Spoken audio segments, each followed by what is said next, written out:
Joining us now is Dan Wilton, CEO of First Mining Gold. Now, First Mining is a Canadian company advancing two of the largest undeveloped gold projects in Canada. So maybe, Dan, we can start with kind of giving us a rundown. And for our audience, I'll mention that Spring Pole has 4.9 million ounces, and your other project, Duparat, has 6 million ounces. And again, this is an undeveloped gold project.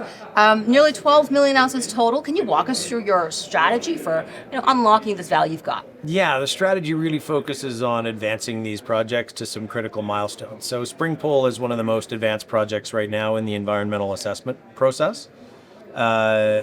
We've been in that process since 2018, so spent a lot of time understanding potential environmental impacts to a project development and making very good progress in building relationships and working with the Indigenous communities in the area. So the real focus for us is getting Spring Pole to that EA decision, which we're targeting in the first half of next year.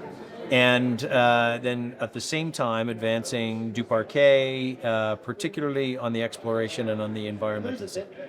Well, your deck, as I read the September 2025 version, shows that you're trading at just 14% of net asset value, while other advanced developers trade at 56% of theirs.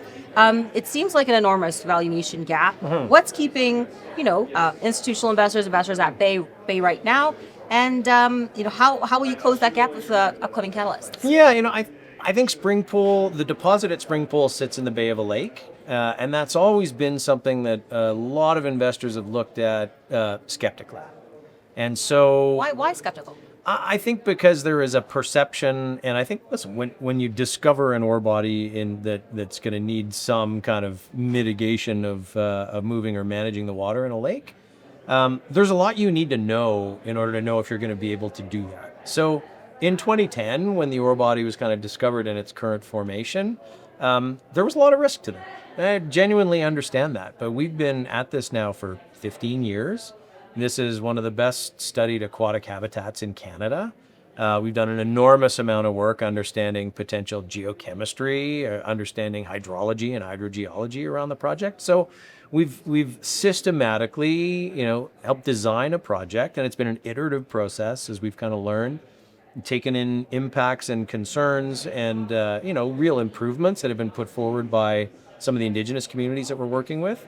And we'll continue doing that to make this project better. But there was real risk to those things. This permitting process is very few investors want to wait through a permitting process. It's why we have the Lassonde curve, right? It goes up on exploration, and then you have this long valley where you actually do the really hard work of building your, environmental and community support for the project. But we're a long way down that path now, and these major catalysts that are coming up, we submitted our final environmental assessment in November.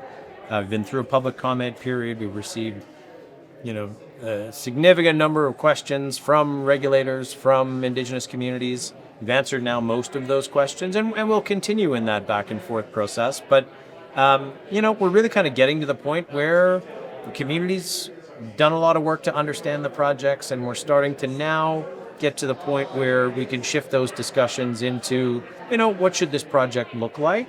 And the timelines for those milestones, when I started in 2019, it felt like a long way away, but they're now, I think, kind of within a 12-month time frame. So, it's pretty exciting. Well, when we see what's happening in Canadian gold, we've seen a wave of M&As. At your current valuation, you're trading at $13 per ounce in the ground versus industry averages about around or over $100. Are you a takeover target? The short answer is, I think the industry is starting to far more aggressively look for development projects. And it's been something that, producers, as the gold price has gone up, they've got their own balance sheets in order, they're generating free cash flow, but they're now generating enormous amounts of free cash flow. And they've found it really difficult to replace their own reserves and resources with exploration. So yes, at some point, I think those partners or those larger producers are going to want to find projects like ours. And takeover candidate, maybe. But I think for us, we're quite open to exploring maybe potential partnership where someone might joint venture into the property to get it built. I think it's going to take a partnership to move Springpole forward. It's going to be ultimately probably $1 billion of capital cost. And, we're 250 million US market cap today. Don't think it'll be like that when we get the EA approvals. I think there's still lots of upside in the stock from here, but absolutely, I think, the industry is far more aggressively looking for projects even than they were 6 months ago. And so we've always said from 2019, we really want to have these projects ready to go at a time when the industry needs them the most. And I think that time is now, because the reality is there are maybe 3 projects in Canada, significant gold projects, that you could get a shovel in the ground before 2030. Well, let's leave spring pools to the side for a second. Yeah. If we can jump into Duparat. Yep. So your PEA there shows 233,000 ounces annually at under 1,000 all-in sustaining costs. Yep. And your recent drilling discovered 2 new zones by my research, Mirar and Agil. Yeah. So how much could these discoveries essentially add to the existing 6 million ounce resource? Well, we think a lot, and I think we're just kind of scratching the surface on it now. So what's interesting, a bunch of the drilling we've done in the last year is connecting to, call it, satellite zones. There's the Central Duparat and the Dumico zone, which were owned by different companies. Right beside each other, there used to be a property boundary, but there was no resource connecting because there were no drill holes in between them, because no one drilled up to the property boundary. Well, we have since consolidated both of those, drilled in between, and lo and behold, the geology is very continuous. So we think we've added quite a bit there. But what's getting interesting now is, as we were looking to go deeper on that deposit, stepping back to the north so we could drill underneath it, we found these other zones on the contacts of the main cyanide ore bodies and their volcanic units that tend to hold grades that would be 2 and 3 times what we'd see in the mineralization in the cyanide ore body. And for example, in that Miroir zone, we actually collared into about 20 meters of 3 grams, like at surface. Wow. In a different unit. It's pretty significant, particularly because we have 4 kilometers of strike here. And we haven't really tested, no one has ever really tested these contact zones. We've seen it further north, in the north zone over at kind of the Donchester part of the Duparat deposit. So we've seen this contact unit. We now know what we're looking for. And it's super high value when you're talking about high grades like that, basically on the edge of your existing mineralization. Because what it means is it's probably already captured in whatever pit shells you would have run for the economics of scoping the development of the project. So we think Duparat has a very clear line of sight on 10 million ounce plus potential, not just in these new zones along the contact, but it's also only really explored down to about 600 meters. And most of the deposits in the Abitibi, they really don't get going until 1,000 meters down. And it's an area renowned for its famous vertical continuity of these deposits. So yeah, I think we're still in very early stages of understanding the size potential of Duparat, but we do know there's a really, really robust mid-tier size mine there right now without any other discovery. Well, you also have mentioned in the past that each $100 move in gold price adds $250 million in NAV to your projects. Yep. With gold at where it's now, another fresh all-time high, how does that change your development timeline and financing strategy? And the development timeline is kind of set, to be honest. The development timeline is really along a permitting path, mostly environmental assessment and/or permitting. Springpole, obviously we're moving that forward towards that decision, in the first half of 2026.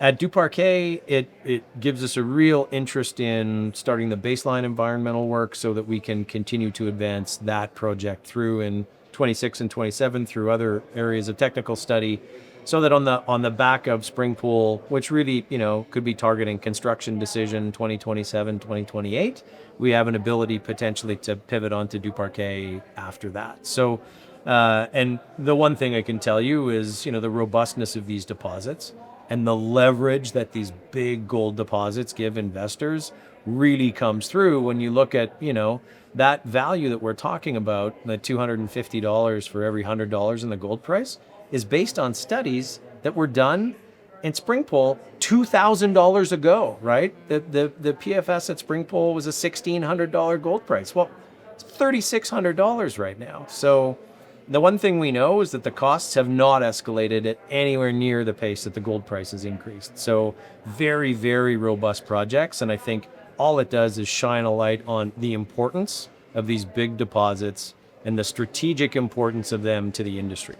Well, here at Beaver Creek, the Precious Metal Summit, the point is to meet with people, whether they're investors or not, and you may have a goal in mind as you sit here through meetings. Can you share with our audience what kind of conversations you're having, any key takeaways for First Mining shareholders? Yeah, so lots of great meetings with investors. And I would say, I've been coming to the Beaver Creek conference back to basically when it was started. I want to say 2007. As a banker in the olden days, as a fund manager for about 5 years, and then as a CEO here for 6 and a bit. So, I don't think I've ever seen it this well attended.